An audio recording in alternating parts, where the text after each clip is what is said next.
नमस्कार दोस्तों, आध्यात्म चैनल में आप सभी का स्वागत है। दोस्तों, शिव महापुराण का रुद्र संहिता से आज मैं आपको बताऊंगी कि ब्रह्मा और विष्णु भगवान किस तरीके से मुनि नारद जी से कहते हैं कि हमें शिव जी के शरीर के किस तरीके से ज्योतिर्लिंग के हम दर्शन कर सकते हैं। इसके बारे में नारद जी कहते हैं कि इस प्रकार हम दोनों देवता गर्व रहित हो और निरंतर प्रणाम उन्हें करते रहें। हम दोनों मन में एक ही अभिलाषा लेके आए हैं कि ज्योतिर्लिंग के रूप में प्रकट हुए परमेश्वर प्रत्यक्ष दर्शन दें। भगवान शंकर दोनों के प्रतिपालक, अहंकारियों का गर्भ चूर्ण करने वाले तथा सबके अविनाशी प्रभु हैं। वे हम दोनों पर दयालु हो गए हैं। उस समय वहां उन सूर्य श्रेष्ठ से ओम ओम ऐसा शब्द रूप नाद प्रकट हुआ जो सब स्पष्ट रूप से सुनाई देता है। वह नाद प्लुत स्वर में अभिव्यक्त हो रहा था। जोर से प्रकट होने वाले उस शब्द के विषय में यह क्या है, ऐसा सोचते हुए समस्त देवताओं के आराध्य भगवान विष्णु मेरे साथ संतुष्ट चित्त के खड़े रहे। वे सर्वदा वैर भाव से रहित थे। उन्होंने लिंग के दक्षिण भाग में सनातन आदि वर्ण आकार का दर्शन किया, उत्तर भाग में उकार का, मध्य भाग में मकार का और अंत में ओम उस नाद का साक्षात दर्शन एवं अनुभव किया। दक्षिण भाग में प्रकट हुए आदि वर्ण आकार को सूर्य मंडल के समान तेजोमयी देखकर जब उन्होंने उत्तर भाग में दृष्टिपात किया तब वहां उकार वर्ण अग्नि के समान दीप्तिशाली दिखाई दिया। और मुनि श्रेष्ठ इसी तरह उन्होंने मध्य भाग में मकार को चंद्र मंडल के समान उज्जवल कांति से प्रकाशमान देखा। तदंतर जब उनके ऊपर दृष्टि डाली तब शुद्ध स्फटिक मणि के समान निर्मल प्रभाव से युक्त, तुरीयातीत, अमल, निष्कल, निरुपद्रव, निर्द्वंद, अद्वितीय, शून्यमय ब्रह्मा और आभ्यंतर के भेद से रहित, ब्रह्मांतर भेद से युक्त, जगत के भीतर और बाहर स्वयं ही स्थिर, आदि मध्य और अंत के रहित, आनंद के आदि कारण तथा सबके परम आश्रय, सत्य, आनंद एवं अमृत स्वरूप परम ब्रह्मा का साक्षात्कार किया। उस समय श्री हरि यह सोचने लगे कि यह अग्नि स्तंभ यहाँ कहाँ से प्रकट हो गया। हम दोनों फिर किसकी परीक्षा करें। मैं इस अनुमान स्तंभ के नीचे जाऊंगा। ऐसा विचार करते हुए श्री हरि ने वेद और शब्द दोनों के आवेश से युक्त विश्वात्मा शिव का अचिंतन किया। तब वहां एक ऋषि प्रकट हुए जो ऋषि समूह के परम सार रूप माने जाते हैं। उन्हीं ऋषि के द्वारा परमेश्वर श्री विष्णु ने जाना कि इस शब्द ब्रह्मामय शरीर वाले परम लिंग के रूप में साक्षात परम ब्रह्मा स्वरूप महादेव जी ही यहाँ प्रकट हुए हैं। ये चिंता रहित रुद्र है, जहाँ जाकर मन सहित वीणा वाणी उसे प्राप्त किए बिना ही लौट आती है।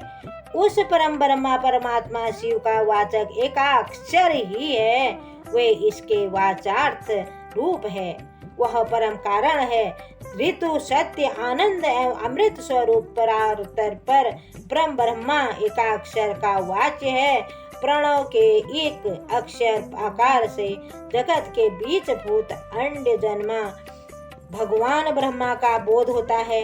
उसके दूसरे एक अक्षर उकार से परम कारण रूप श्री हरि का बोध होता है और तीसरे एक अक्षर मकार से भगवान नील लोहित शिव का ज्ञान होता है। आकार सृष्टि करता है, उकार मोह में डालने वाला है और मकार नित्य अनुग्रह करने वाला है। मकार बोधि सर्वव्यापी शिव बीजी है और अकार संज्ञक मुझ ब्रह्मा को बीज कहते हैं। उकार नामधारी श्री हरि योनि है। प्रधान और पुरुष के भी ईश्वर जो महेश्वर है वे बीजी बीज या योनि भी है। उन्हीं को नाद कहा गया है। बीजी अपनी इच्छा से ही अपने बीज को अनेक रूपों से विभक्त करके स्थित है। इन बीजी भगवान महेश्वर के लिंग के आकार रूप बीज प्रकट हुआ, जो उकार रूप योनि में स्थापित होकर सब ओर बढ़ने लगा।